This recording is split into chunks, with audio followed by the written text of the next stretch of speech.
Suppose हम मानते हैं कि अगर आपको 40 दिन मिले हैं, तो मेरा ये कहना होगा कि 40 दिन में से 10-12 दिन ही आपके पास ऐसे होने चाहिए जिसमें आप मटर गश्ती कर रहे हैं। बाकी कम से कम 25 से 30 दिन ऐसे हों जिसमें आप पढ़ाई करें। और पढ़ाई कैसे?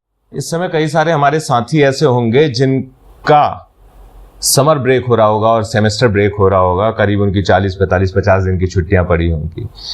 तो दोस्तों, आप चूंकि पढ़ने वाले लोग हैं और पढ़ाई के बलबूते आप कुछ बेहतर अपनी जिंदगी में करना चाहते हैं, तो मैं आपको कहना चाहूंगा कि ये जो ब्रेक का समय है, इस समय आप अपने समय को पूरा का पूरा बर्बाद मत करें। ये मत सोचे कि छुट्टी मिली है तो भाई बिंदास ऐश करनी है।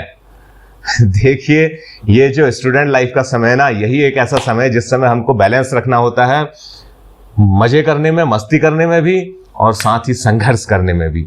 जो इस समय संघर्ष कर गया वो अपने आने वाले समय में थोड़ा आराम से बिना चिंता के अपना समय गुजार सकता है। और अगर इस समय हम केवल मस्ती मस्ती कर गए तो आने वाला बहुत लंबा समय हमारा इतनी मेहनत का और इतनी चिंता का होने वाला है कि आप सोच भी नहीं सकते। तो इस सेमेस्टर ब्रेक में आप अपना समय का यूटिलाइजेशन कीजिए।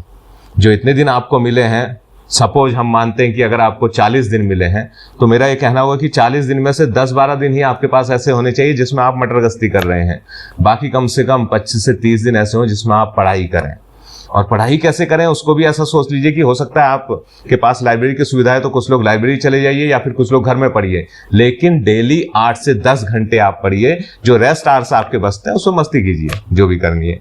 पढ़ाई जो भी आपकी जिंदगी का लक्ष्य है आने वाले समय में, उससे रिलेटेड जो भी पढ़ाई है, आप उसको इन 8 से 10 घंटों में बिल्कुल फोकस के साथ, मस्ती के साथ कीजिए।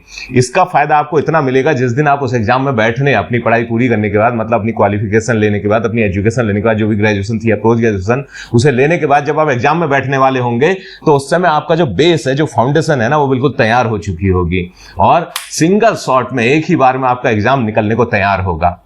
तो ये जो सेमेस्टर ब्रेक है, ये आपके लिए बहुत जरूरी है। इसको बिल्कुल भी मिस मत जाने दीजिए।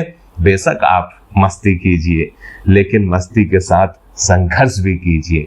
पढ़ाई कीजिए झोंक करके इस टाइम पे, ताकि जब सेमेस्टर ब्रेक के बाद आप बाहर हो तो आपको कॉन्फिडेंस भी हो कि मैंने ये अपना समय बिल्कुल बर्बाद नहीं किया और बेहतरीन तरीके से एंजॉय करके मैंने पढ़ाई भी की।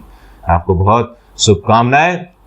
हैव अ नाइस छुट्टियां।